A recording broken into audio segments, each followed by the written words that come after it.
Okay, everybody can hear everybody. Yes. What Dave does to start each show. It's funnier now. Drew and I just mercilessly mock him now. Yes, you do. Sackles, Ernie.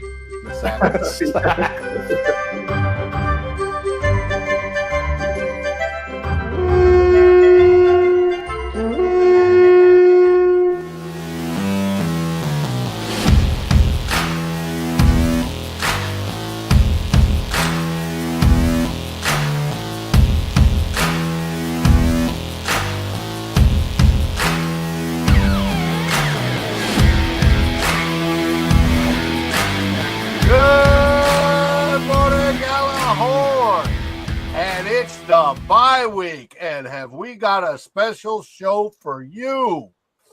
Not only do we have Ted and Drew here, we also have a special guest, Mr. Manbear Pig. How you doing, Manbear? Oh, I'm doing really, really good. I'm really glad to be here. I'm really excited. What up, Manbear?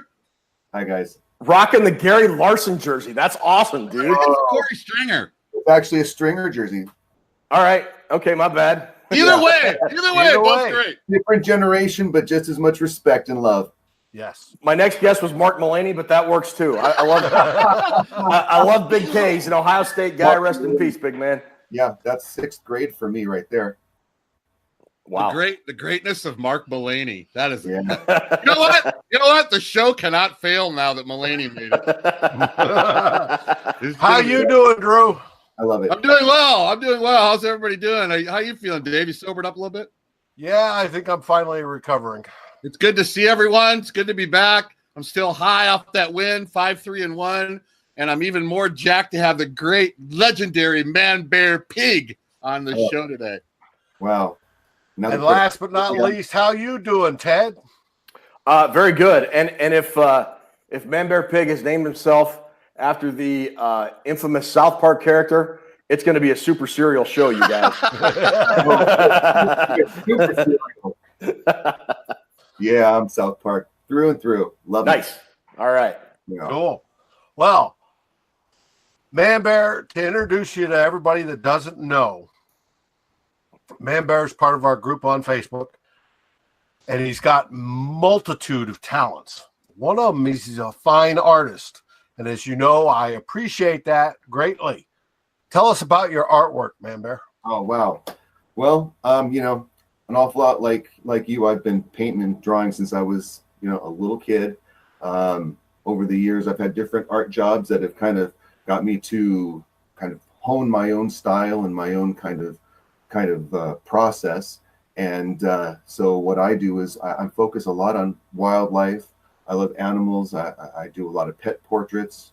I love dogs. That's a big love for me. And so my artwork kind of focuses a lot on that. I've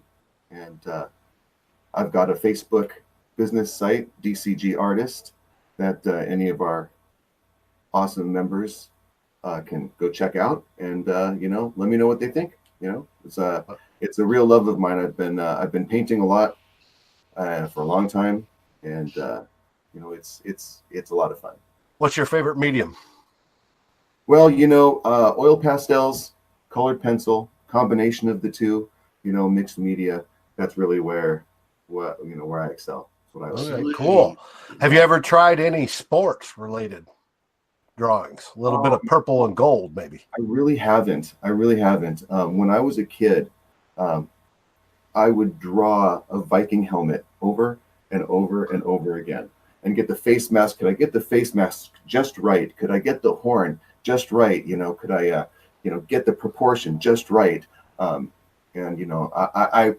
drew so many Viking helmets when I was a kid. I probably do it in my sleep. Cool. Yeah. Cool. Well, this week, my first question for you is, what did you think of that Lions game? We'll be running with the Lions. Oh, I love beating down on the Lions. There's a few things, I like beating down on the Packers, the Bears. I hate the Bears, the hatred for the Bears will never leave me. I don't care how shitty they are. I will always hate them, and I'll always want to beat them in Soldier Field, and I'll always want them to come here. And I remember the days of the Roller Dome. I remember all the BS with Chicago. I still can't stand them. But beating up on the old Detroit Lions, that's pretty good too. And it was a really impressive performance. I really think that the Vikings are finally looking at their own identity for this season. They're not looking backwards anymore. They're not going, oh well, last season we did this, or last season we did that. Yeah, 13-3. That was a great season. That was a great season. But that was then. This is now. Different season. I mean, a lot of the same teams that we're playing, but all the circumstances are different. Our defense might be close to the same because we've got a lot of our returners, our starters returning, but everybody's having a different situation. Rhodes has been gimpy all year. Sendejo's been gimpy all year. Griffin had his issues. So all of these things add up to a brand new season, brand new team, brand new circumstance. And I think with the Lions, they finally put it together. They're moving forward with this year. I think that's really a positive thing. Well, I think it was Courtney Cronin, Drew's favorite reporter. Yeah, had written. Go ahead, tell us about Courtney Cronin. Had written about how Mike Zimmer has opened up a little bit here lately, talking about how in the first few games, or first 5 games-ish, the defense wasn't clicking the way it should be. People were scheming against the defense, right? And then how much of a copycat league is and how his AA gap has moved on being used by other teams. And the whole principle is expanding out, but offensive coordinators have studied it and they're starting to beat it. What has happened in the last 5 games-ish is he's figuring out ways to change that up and to adjust. And to me, at least seems to be working, because quarterbacks and offensive lines just don't know where people are coming from. They're overloading sides and then sending up a blitz. Mackenzie Alexander had another one this last week. He may have been played horrible on the back end, but he had another untouched sack. And it's all because they've adjusted, right? And with that adjustment, like you said, they're coming into their own identity right now. And it's a good one. And that should do, I foresee, nothing more than improve as we go on. Now, if we can just marry up a great defensive performance and a great offensive performance in the same game, we've got it made. Well, why does it take, Ted, let me ask you, Ted, why does it take 8 games to adjust? That's a good question. You got to remember, though, at the beginning of the year, Dalvin Cook was, I still think Dalvin Cook, although everybody said he looks like he's completely healthy, he probably still had a couple things to deal with his knee. And I think that led to his hamstring injury. I don't think his knee, although physically 100%, I don't think it was in 100% football shape. Those are two different things. And the football shape led a little bit to the hamstring injury. We saw Dalvin Cook really be the Dalvin Cook the first 3 or 4 games from last year. You got a new back, you got new receivers. The offensive line was not the solution that it looked to be early on. But, Dave, you talk about Mike Zimmer adjusting the defense. Brian O'Neill looks to be the new right tackle. He wasn't starting early on. And that's – I thought he paid huge dividends on Sunday against the Lions. I mean, although Manbear mentioned all the starters are back now that they signed Tom Jackson off after Seattle released him early in the year. There's still new people, and you're still trying to figure things out, and things don't always go as planned. And guys get injured that weren't injured last year, and guys play better this year that didn't play as well last year. And Mike Hughes was playing really well, and the Vikings were starting to lean on him, and then he got hurt. And so now you got to roll in Jaron Curse in the heavy nickel, which they hadn't really done because Mike Hughes is playing well. So I think all those things, it takes a while once the team's identity gets formed, if that's a thing, Mhm. And now we're at the point where this is what it is. And if what we saw against Detroit on Sunday is a harbinger of things to come, this is going to be a pretty good football team over the second half of the year. I would have to vote yes on. I mean, I made that post yesterday about the first 4 games compared to the last 5. I don't know if you've seen it, but some of the numbers were pretty eye-opening. 27 points allowed. We're now allowing 18. Passing yards were down to 198 allowed. I mean, we're really trending up. The defense seems to be trending up. Well, yeah, and I think Mike Zimmer was. Oh, go ahead, Manbear. I'm sorry, I didn't mean to step on you. I like the Gjallarhorn, analytics very much. We're looking at, the pressure points were ridiculous. 34 this week. 34. That's we're aiming for 20. So that was fantastic. And then the other analytic for that we were looking at there was the Mendoza line. Mendoza line. We are almost at the Mendoza line, and I guarantee you, with the offense, what it's capable of doing now. I mean, I feel pretty good that if we can do what we did, keep it to 17, keep it close to that, we're going to be in good shape. We're going to be in good shape. Well, and one thing. Oh, sorry. Yeah. So one thing, and I think Mike Zimmer was a little hesitant to put in a whole bunch of changes or tweak his defense. And I can understand why. I mean, the Vikings had the best defense in the NFL last year. Yeah. And they had everybody coming back. And you can see the Buffalo game and you go, well, Everson Griffin's off the field issues probably really affected this team. So let's give it a second. And you can say for Green Bay, well, it's the first game of the year and it's our first real live action. And then the Buffalo game happens. And then you say, well, the Rams, it was a short turnaround. But at some point you have to think it's not working and I've got to do something different. So I can understand Mike Zimmer's reluctance to start to change things, but give him credit that he did change things and make adjustments, because former Vikings head coaches whose names rhyme with Schmesley Hazier wouldn't make those adjustments. And we, and the Vikings would keep doing the same thing every week and lose in the same painful way every week. So credit to Zimmer realizing, hey, I still have great players that can do great things. I just need to put them in position to make plays like I haven't been so far. And now he's doing it. And it's paying off. The last 2 weeks, I think what I've been most the most happiest about defensively is the fact that we're not giving up those huge, mysterious, head-scratching big plays. Remember George Kittle was nailing us on it. Yeah. Buffalo had the 80-yard screen with nobody covering him. I think that was in that game or something.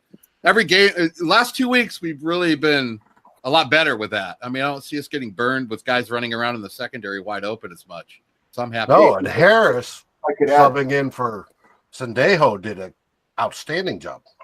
Right.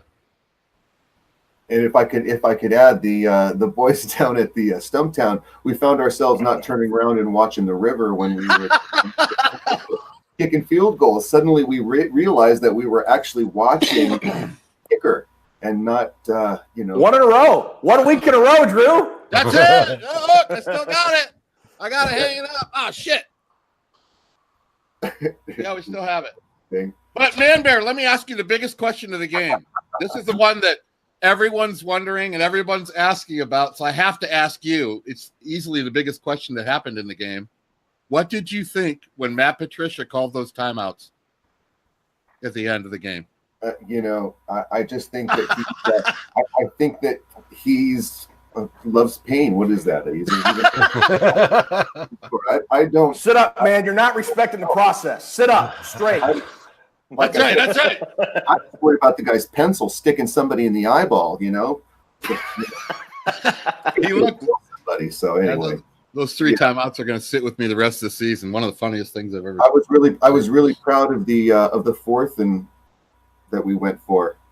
What was that? Was that still in the first quarter? Yeah, still in the first quarter when it was like 4th and 2. That was nice. I like that. Trust and taking charge. I like that one a lot. Good. It did outstanding. Now, since we're going into the bye, we're 5-3-1. We're in good shape. Our next game is a week from Sunday. flexed up to Sunday night against Chicago Bears, which you have to tell us why you don't like them so much. And they're already whining today because they've got a quick turnaround. They've got to go from Sunday night to Thursday morning to play Detroit. Fucking babies. Mike Ditka reminds me of every asshole coach I ever hated. I wondered if it was Ditka. I just like, oh my God. Anyway. All right. Next thing we're going to talk about, everybody that's watched has heard and they're curious, what in the world is it? And what we are talking about is the game of Skull. And the game of Skull was invented by Manbear Pig. Bow Mow! Manbear, do you want to tell us about this fantastic game? When did you make this game?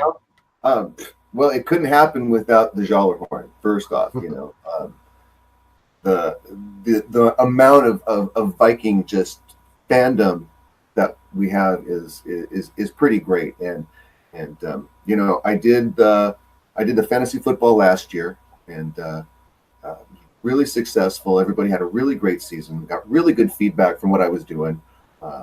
Drew invited me over to do the Gjallarhorn, the GFFL.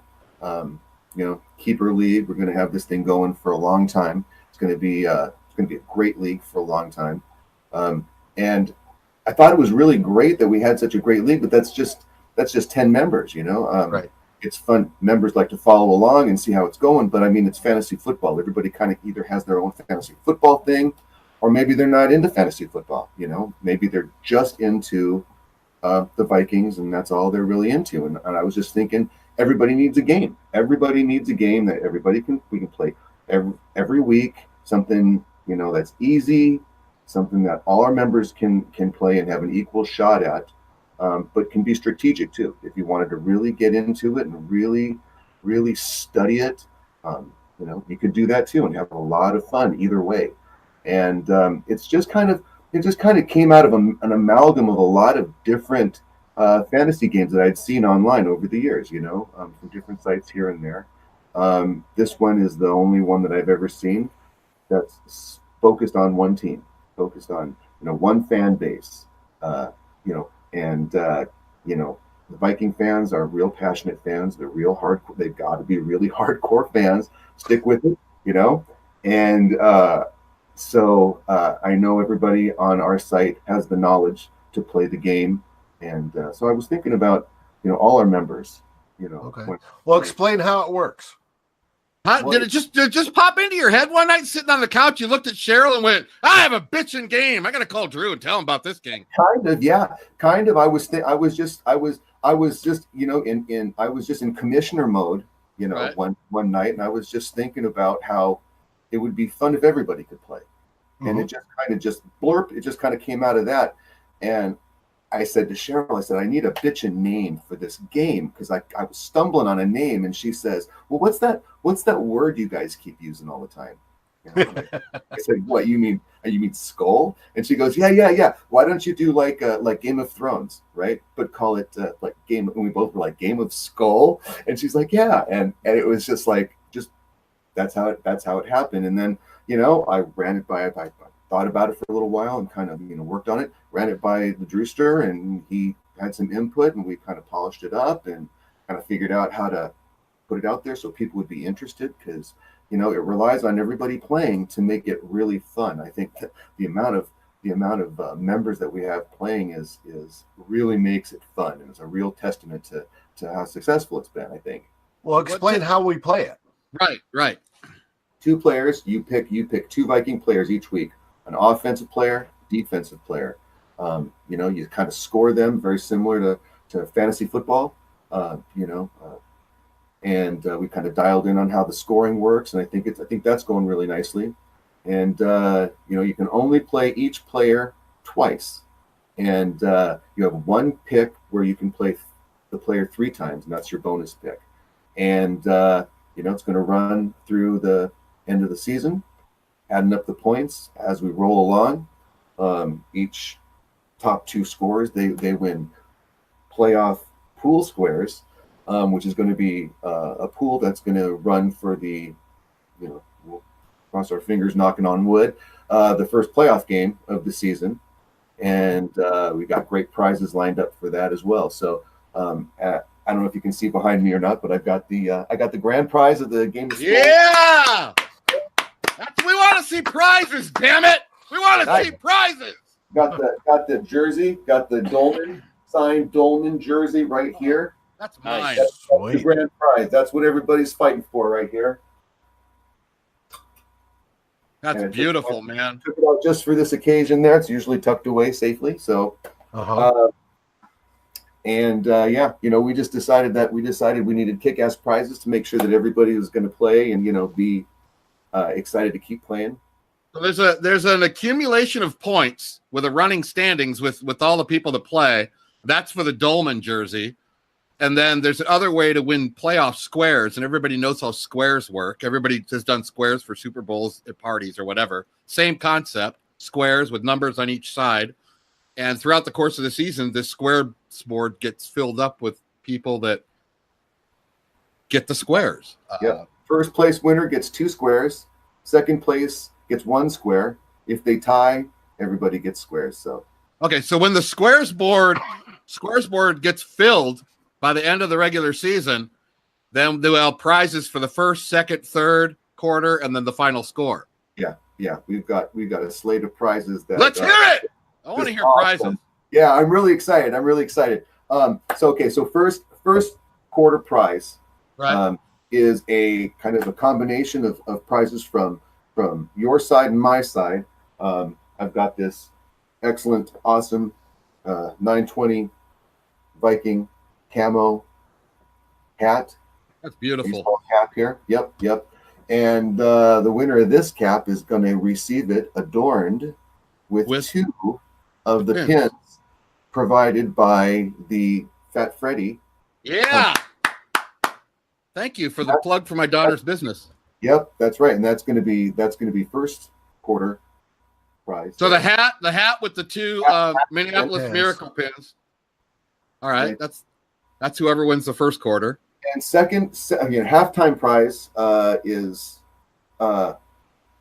something that we found from a member, a couple of months ago, posted a company called Soda Stick, like Minnesota Soda Stick. And their merchandise was really kick-ass. It was really they do great T-shirts. They've got cool stuff. I've got a couple of their T-shirts. It was really fun. So I went and I checked that out, and not only did I find some really great stuff, but I found out that they do a lot of really nice donation stuff too, some charity work that's really fantastic. And I found out that that they had worked with John Randall to put together some stuff charity wise, and he specifically picked a specific charity to work with through Soda Stick. And so what we've decided to do is have the halftime score prize be one of John Randall's Screamin' T-shirts. That's fantastic. That we saw. It's pretty vicious. And part of that goes to the St. David's, right? Yeah, that's right. St. David's is, I maybe some of our members that are local to the Twin Cities probably know St. David's and the work they do with disabled children and autistic children. 10% of the proceeds of each shirt that they sell, goes through them for John Randall, that he handpicked them as excellent. Yeah. So I looked at the female, the girls' version of that, and I just kind of thought that it was a little kind of intense for gals. So I thought that if one of our female, Gjallarhorn members won, we would, certainly if that's the shirt that they wanted, by all means, but there's also the Captain Kirk kind of Star Trek design that I thought was really awesome too. And that one is made in the woman's style shirt. So we're gonna, it's optional on that prize. You can either pick the Randall or the other one.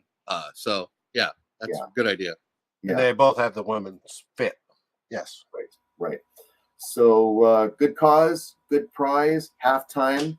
Okay, So by this time, everybody's looking at their squares, and everybody's, partially, maybe totally, drunk at this point. I don't know what's going on, but more prizes are rolling along. We got third quarter, and again, another prize that I saw posted by a member 6 months ago, and I don't remember the member. I'd love to give you credit for it, but they talked about the Skull Vikings. Yeah, So baby. Talking Skull Blend. Get it. From The coffee. Caribou Coffee, local. Yeah, Ted, there you go. They do the Skull coffee, so you're gonna get some coffee, but not just coffee. That's something you got to go have something to go with it. Remember, some of you might remember last year we did the Valhalla Skull for the MVP award for the Fantasy Football League. Well, this year it's the Valhalla mug. So can you see that? There we go. You're gonna get this Nice. So the mug goes with the coffee for the third quarter. Coffee combo for third quarter. This guy's got he's got some stainless steel on the inside, so he can be hot and cold. He's gonna be insulated. So just like our offense. That's bad. Third quarter. Just don't fumble the cup. What? I was looking up Caribou today. Did you all know its headquarters out of Minneapolis? Yeah. Yeah. And they're the first major coffee company in the United States to be 100% Rainforest Alliance certified. So that's tremendous, baby. Yeah, Rainforest certified. They do sustainable forest stuff. They do water conservation stuff. So they're on the cutting edge of a lot of conservation, and so that's great. I think good ag. Gotta love it. The better. So. Okay, what's the final score prize? All right. So final score. It's not fourth quarter. We talked about it's not fourth quarter. It's final score. Right. First quarter, second quarter, third quarter, final score, not fourth quarter. Absolutely. So the grand prize, the jersey, really harkens back to one of the sweet years for me as a Viking fan was 1987. It was really meaningful for me. I was 17 years old, senior in high school. It was just this magical run through the playoffs. Chris Dolman, Keith Millard, all these guys just having this magical time. And on offense, who was it? Who was it that was dazzling us? DJ Dozier. Yeah, it was DJ Dozier. A good guess though. No, it wasn't. It wasn't DJ Dozier. The guy who wore this in college. It wasn't Darren Nelson. That's right. It wasn't Wade Wilson. Right. It wasn't any of those guys. Anthony Carter. That's right. Right. Anthony Carter was my very, very first Viking that blew my mind was Ahmad Rashad. After he won that game against Cleveland, he was my idol, and Anthony Carter kind of took that to the next step for me. Especially that run through the playoffs was pretty amazing. So, it was crazy. Especially that San Francisco game. Oh yeah, and so that's kind of where the final score prize comes from. Now, I got it right here on the wall, and it's.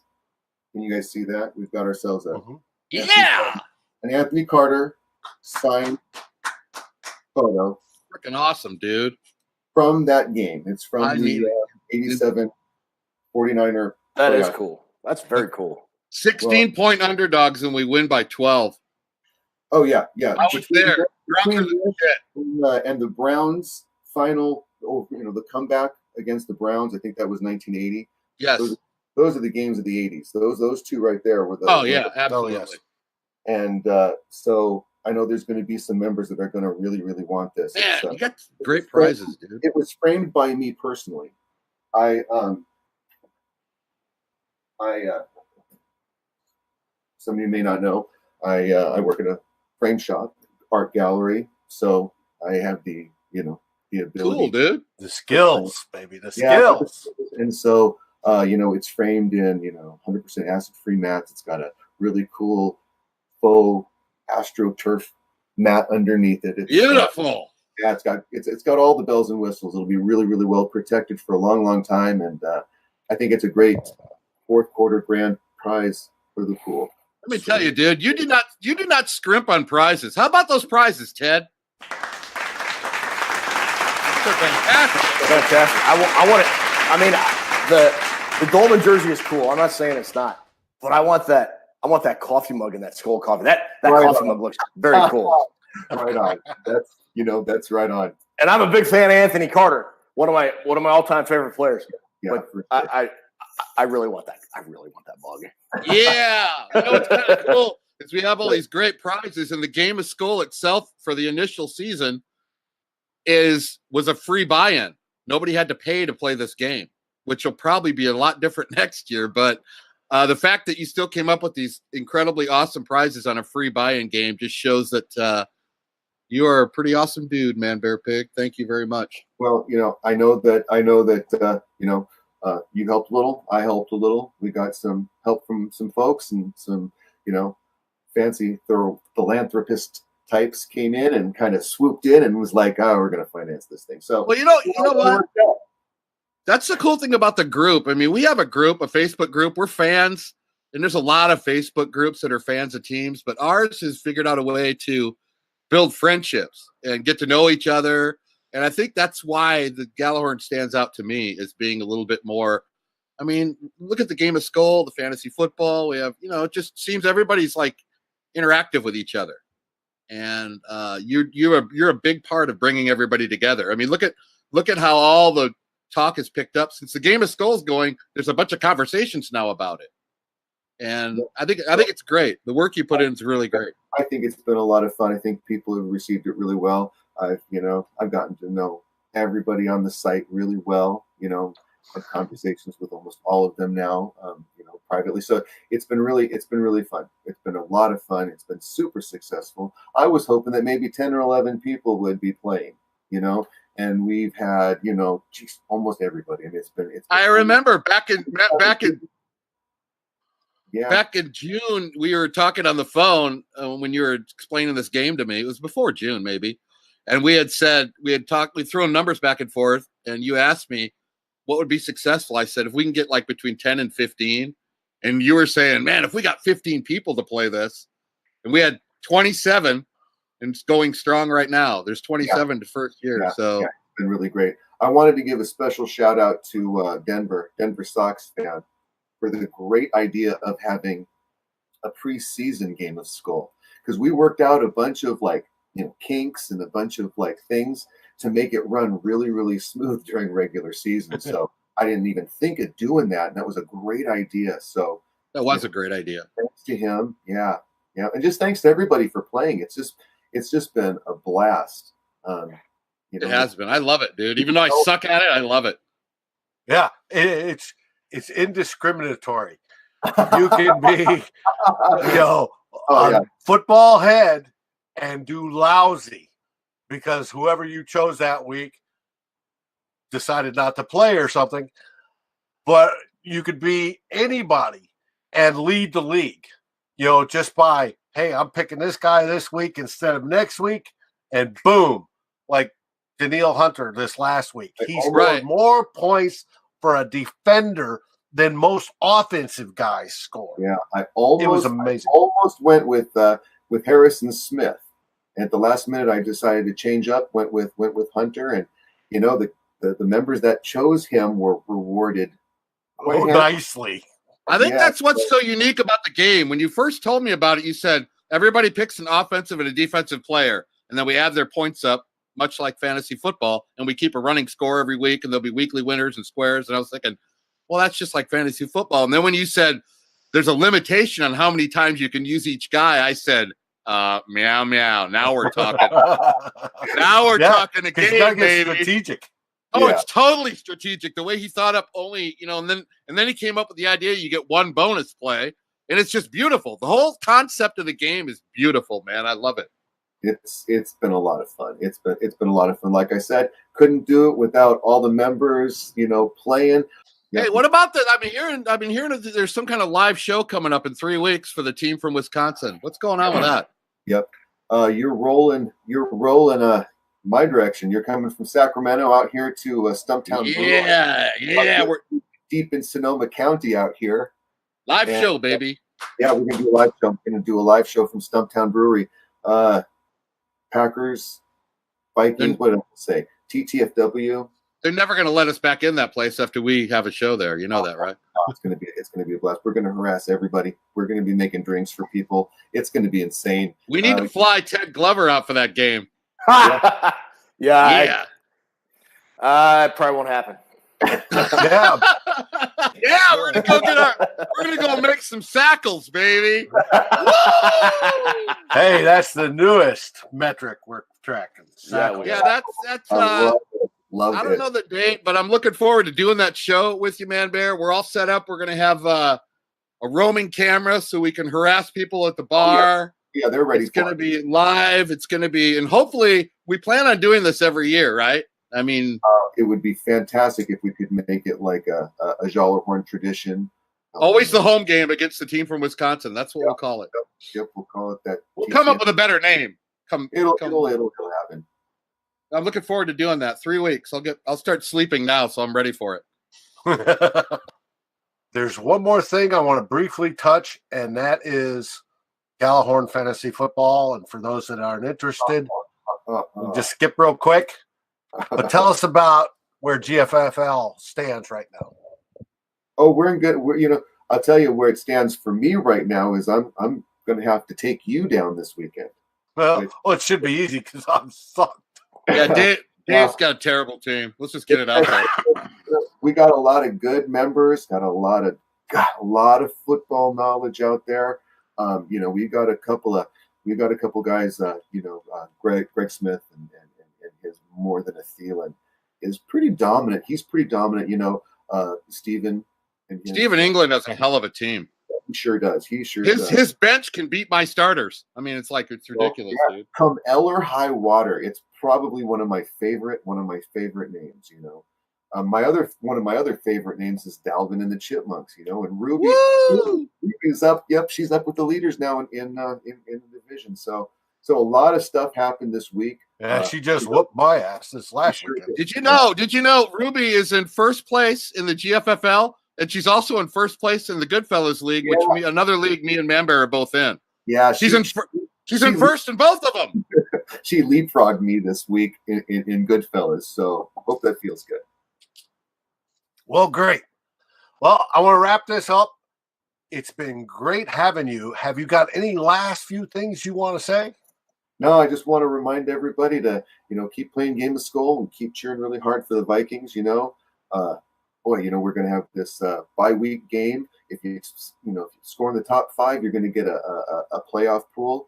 And the more playoff pools squares you get, the more of this great stuff you're going to be able to get a chance to win. So keep playing. Each week is going to be it's a brand new game as far as the playoff pool is concerned. So no reason not to keep playing. It's going to keep rolling along, and it's going to just keep getting more and more crazy. The less and less choices you have for who you're going to play, it's going to get really crazy. And I'm just really excited to see how it all works out. How many wins for the Vikings? Where do we end up regular season? I got to hear it from you. I need your prediction. I need a prediction from the pig. I think we're on a roll right now. I think I'm feeling really good. I was really critical of Kirk Cousins, and he's really impressed me a lot. I'd like to see better pocket awareness from him, just as far as feeling that backside pressure and being able to make that throw and get rid of that ball. But I'm really happy with him. I'm really happy we kept Latavius Murray because I think that Dalvin Cook is I think he'd be better off in a china shop somewhere than on a football field, but that's still yet to be seen. I hope he can stay healthy. Yeah, that's harsh. That is harsh. Well, man. It's. I'm really glad we've got Latavius right now. Really. No, so you talk. Can we go 12-3-1? Run the table. Yeah, we could. Okay, good. That's what I want to hear. We could. I think that could be a realistic possibility. Ooh, that would be something. And boy, would we have momentum going into the playoffs. Oh yeah, I agree. It's funny when you have expectations that are really, really high, Right. it makes it hard to move on to this season. And I think that we're doing that now. I think we've moved past last season. We've moved past the playoffs. The miracle. We moved past that. Now we're here where we are now, and I think that that's just going to be a really healthy thing for this team moving forward. We know the offense is doing its thing. We know the defense is now doing its thing. When those two pieces come together, and Bailey actually, making kicks, you know what? All of a sudden, we get everything firing on all the cylinders. This is a really, really, really good team. Who's this, Manbear? Is that Jimmy? Okay, that's your test for the day. I had to test you. That's my boy. Good job, baby. Good job. Yeah, if you didn't recognize that guy, you're in. Really awesome having you on here, dude. I've had a great time visiting with you, man. Thanks, man. Thanks. I really appreciate it. I really appreciate being part of the Gjallarhorn, man. You come up with, it's not just Game of Skull, all the games you come up with. Remember in the 70s, we'd watch Tattletales and The Price is Right and Match Game? Remember Match Game? And at the end, they'd say, it's a Mark Goodman, Bill Todman production. You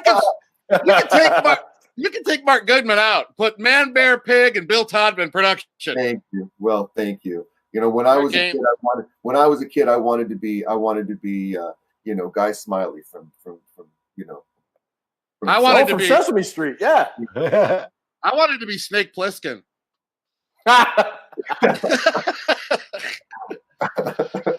Drew, what have you got to say? I say, meow, meow, Manbear cow. Ted, what have you got?